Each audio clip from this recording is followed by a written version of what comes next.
I knew my relationship was over while I was holding a plate of burnt hot dogs. It was at a friend's barbecue a few weeks back. I was standing by the grill, trying to save the last of the sausages, when I heard my girlfriend's laugh from the patio table behind me. It was that high-pitched performing laugh she does when she wants to be the center of attention. Her friends were all there, the ones who always looked at me like I was a piece of furniture that came with the apartment. I heard my name, so I stopped scraping the grill and listened. "Seriously, Daniel gets me flowers for no reason," Jenna was saying. "He brought me soup last week when I had a cold.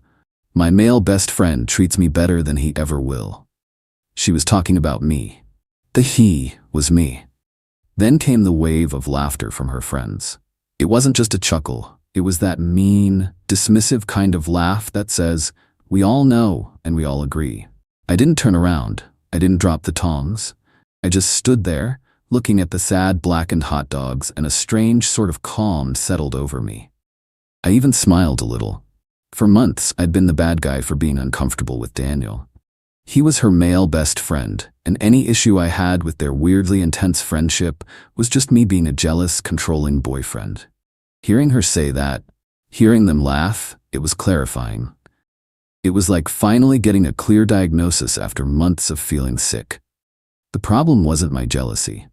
The problem was that I was in a competition I didn't even know I was signed up for. And my opponent was the guy she spent half her time with. I took a breath, put the last of the edible food on the platter, and turned around with a perfectly normal smile on my face. I walked over to the table, set the plate down, and looked right at Jenna. "Daniel sounds like a great guy," I said, my voice completely even. The laughter at the table died instantly. Her friends looked at each other, then at her. Jenna's face flushed, but she recovered quickly. "He is," she said, a little too defensively. "He's a good friend." "I know," I said, grabbing a bottle of water. "I think I've been a little insecure about it. You guys have a special connection. I shouldn't get in the way of that." The look on her face was a mixture of shock and triumph. She thought she had won. She thought I had finally surrendered, finally accepted my secondary role in her life. She had no idea that I wasn't surrendering. I was agreeing to the terms of a war she had just publicly declared, and I had no intention of losing. For the next few weeks, I became the most supportive boyfriend in the world. I encouraged her to hang out with Daniel. When she'd say they were going out for dinner, instead of getting quiet, I'd say, "Awesome, you guys have fun. Tell him I say hi." When he'd text her in the middle of our movie night, I'd pause the movie and say, "You should get that. It might be important." I was laying the groundwork. I knew Daniel. I'd seen the way he looked at her when he thought no one was watching. He wasn't a friend. He was a vulture, circling, waiting for an opportunity. Jenna loved the attention, but she also loved the safety of having me, the stable boyfriend, paying half the bills. She wanted the validation from Daniel without any of the risk. My plan was simple. I was going to give him the opportunity he'd been waiting for. I was going to remove the risk, and I was going to make sure that when he finally made his move, everyone was watching. Our friend group has a big annual Halloween party. It's the biggest event of our social year. It was the perfect stage. I just had to set it. Update 1. It's been about a month since the barbecue, and things have escalated in the exact way I predicted. My new attitude of being the cool, understanding boyfriend worked better than I could have imagined. It was like giving a kid a key to the candy store. Jenna completely dropped her guard. Daniel went from being a frequent visitor to a permanent fixture in our lives. He'd be at our apartment when I got home from work, sitting on my couch, eating my food. Jenna would explain it away. Daniel had a rough day, so I told him to come hang out. Or Daniel was in the neighborhood and brought us that new coffee. It was always us, but he was never there for me. I played my part. I'd shake his hand, ask him how he was doing, and then retreat to my office to get some work done. From there, I could hear them laughing, their inside jokes, the way she'd playfully hit his arm. It was a performance, and I was giving them the space to rehearse. The financial side of things got interesting too. Daniel was always buying her things, small, thoughtful gifts, a book from her favorite author, a new flavor of tea she'd mentioned wanting to try. Jenna would show them to me, almost as if to prove a point. "Isn't he the sweetest?" she'd say. I realized she was using his small gestures to justify her own dissatisfaction. He bought her a $10 book. I paid the $700 half of the rent. But in her mind, the book was more valuable because it was thoughtful. So, I started my own documentation. I created a spreadsheet. In one column, I listed every financial contribution I made to our shared life: rent, utilities, groceries, car insurance, vacation savings. In another column, I listed Daniel's contributions: one book, a bag of coffee, soup. The numbers were clarifying. The Halloween party was approaching, and I started laying the final pieces of the trap. I knew Daniel's weakness was his ego, especially when he drank. He loved to be the center of attention, the charming guy who could win over any woman. A week before the party, I casually brought up costumes. Jenna said she didn't know what to be. I suggested something that would require a partner. You and I could go as a famous couple, I said, knowing exactly what her response would be. She hesitated. Actually, Daniel and I had this hilarious idea to go as an angel and a devil. It's just a joke. Instead of getting upset, I leaned into it. That's brilliant, I said with a fake laugh. You guys would kill that. I'll just go as a vampire or something. It's no big deal. She was so relieved. She thought she had expertly navigated a potentially tricky situation. In reality, I had just handed her the rope, an angel and a devil. Perfect. It put them together as a unit for the entire night. The day of the party, I did something that felt a little devious, but necessary. I knew the hosts, Sarah and Tom, very well. I texted Tom and told him I was planning on proposing to Jenna at the party. I told him it was a huge secret and that I wanted it to be a surprise for everyone. I asked if he could help me out by making sure their friend, a guy who was a semi-professional photographer, was around our group later in the evening to capture the moment. Tom was ecstatic. He promised to be discreet and to have the photographer ready. Of course, there was no ring, there was no proposal, but there would be a photographer, and there would be a moment to capture. That night, we went to the party. Jenna was the angel, in a white dress with a halo. Daniel was the devil, complete with horns and a pitchfork. They looked like a matching set. I was a generic vampire, which felt fitting. I was there to drain the life out of their little charade. I spent the first hour of the party being the perfect, detached boyfriend. I got Jenna drinks, I complimented her costume, and then I let her go, like letting a dog off a leash. She immediately gravitated to Daniel, and they started working the room together. My job was simple. Every time I saw Daniel's drink getting low, I'd find a way to get him another one. I'd bring a round of shots for the group. I'd catch him on his way back from the bar and hand him a beer. "Dude, you're not drinking fast enough," I'd say with a laugh. He loved it. He thought we were buddies. By 11 p.m., he was exactly where I needed him to be. Loud, overconfident, and sloppy. Jenna was laughing at everything he said, completely oblivious to the line he was about to cross. I saw Tom give me a subtle nod from across the room. The photographer was in position, pretending to take candid shots of the party. I made my move. I walked over to a group of our mutual friends, the ones who had been at the barbecue, and started a conversation, intentionally turning my back to Jenna and Daniel, but keeping them in my peripheral vision. I was creating the illusion that I wasn't paying attention. I was giving him the green light. I saw him lean in close to her, his hand on her back. She was still smiling, thinking he was just being his usual flirty but harmless self. He whispered something in her ear. Her smile faltered for just a second, and then he went for it.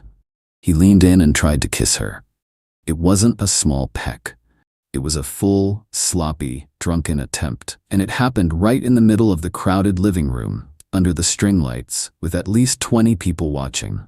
The photographer's flash went off twice. Update 2. The moment Daniel tried to kiss Jenna, the entire atmosphere of the party shifted. It was like someone had sucked all the air out of the room. She shoved him back, hard. Her angel face was a mask of pure horror and humiliation. Daniel stumbled backward, looking confused, like a dog that had just been smacked for jumping on the furniture. The chatter died down. Everyone saw it. The group of friends who had laughed at the barbecue were now staring, mouths open. The photographer, bless his heart, just kept snapping pictures, thinking he was capturing some high drama before the proposal. Jenna's eyes scanned the room, looking for me. She found me standing with my back to her, and the look on her face changed from horror to pure rage. She thought I had missed it. She thought I had left her vulnerable. She stormed over to me, grabbing my arm. "Did you see that?" she hissed. I turned around slowly, feigning confusion. "See what?" I was talking to Mike. "Daniel? He just tried to kiss me, in front of everyone." I looked over at Daniel, who was now being awkwardly led away by one of his friends. I looked back at Jenna. "Wow, that's crazy. Is he drunk?" "Of course he's drunk. You were supposed to be with me. Where were you?" This was the moment I had been waiting for. I kept my voice low, but clear enough for the people around us to hear. "I was giving you space. You've been with him all night. I didn't want to be the jealous boyfriend." Her face crumpled. She had no comeback. She couldn't argue with the very logic she'd been using against me for months. She tried to drag me out of the party, but I stood my ground. "I'm not leaving," I said calmly. "Tom and Sarah are my friends, and I'm not going to let this ruin their party." She stared at me in disbelief, then turned and fled the party alone. I stayed for another hour, making a point to talk to everyone, acting completely normal. People kept coming up to me, asking if I was okay. I just shrugged and said, "Looks like Jenna has some stuff to figure out with her friend." I was no longer the jealous boyfriend. I was the wronged victim.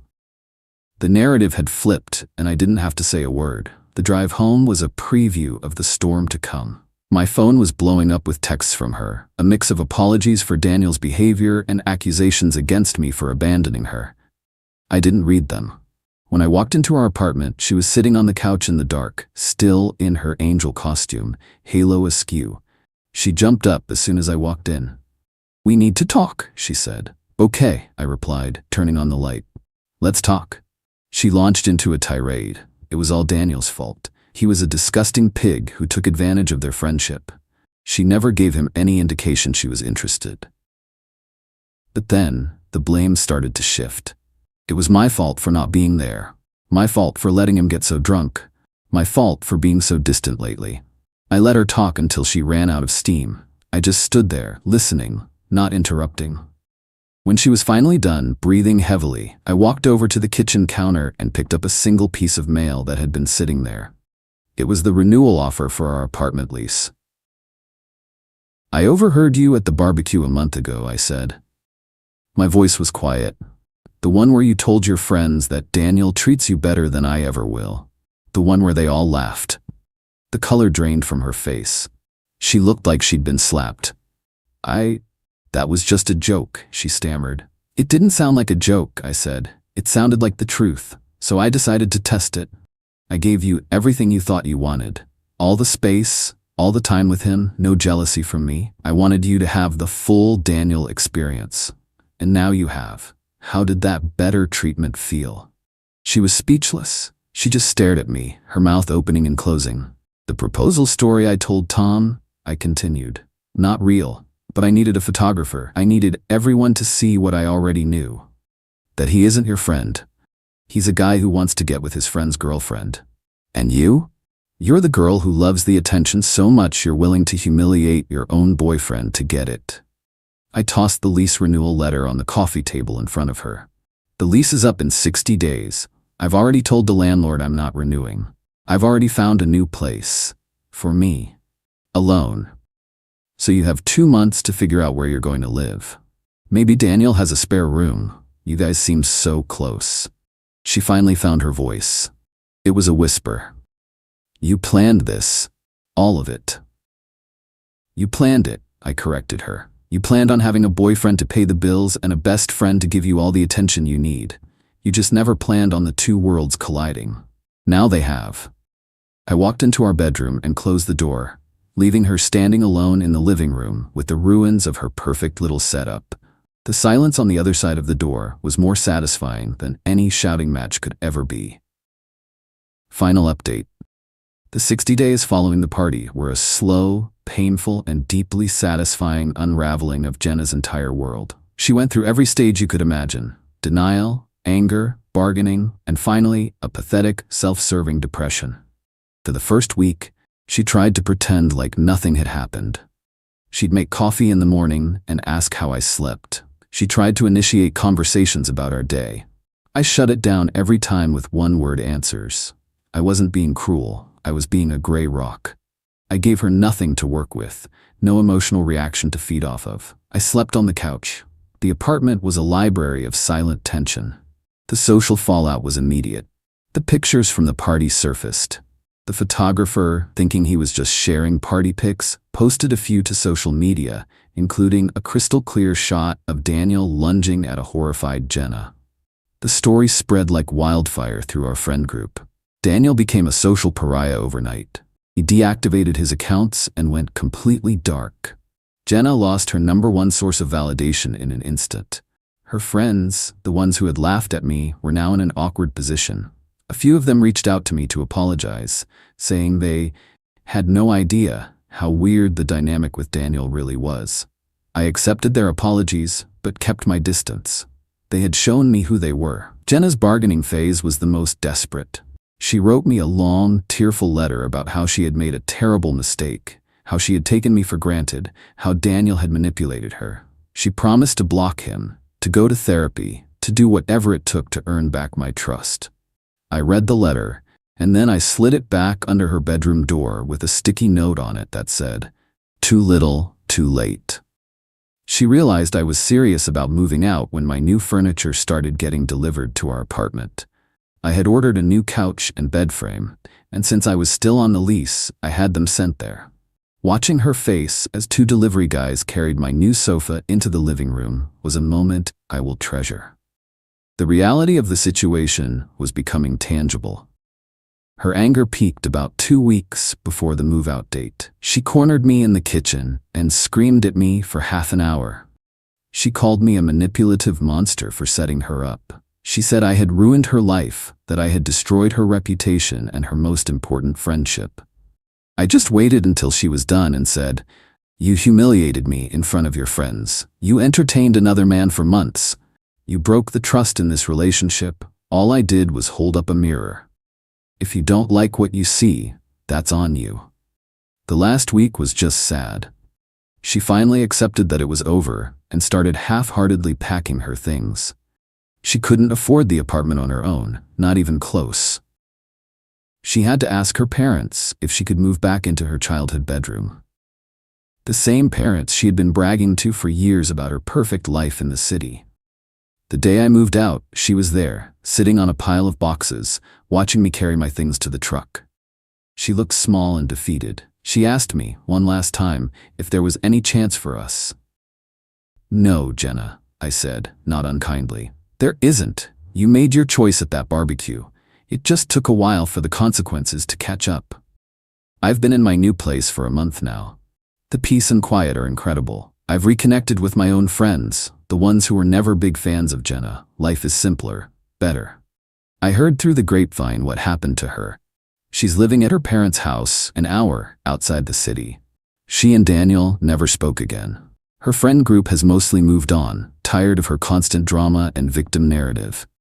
She apparently spends most of her time complaining about how one misunderstanding at a party ruined her entire life, never once acknowledging the months of disrespect that led up to it. The best part of this whole thing wasn't the revenge itself. It was the clarity. I didn't have to scream or fight or beg her to see my worth. I just stepped back and gave her the stage she always wanted. She performed her part perfectly, and in the end, the audience booed her off it. She wanted to be treated better. Now she gets to live with the reality of what her better option truly was. A lonely, embarrassing dead end.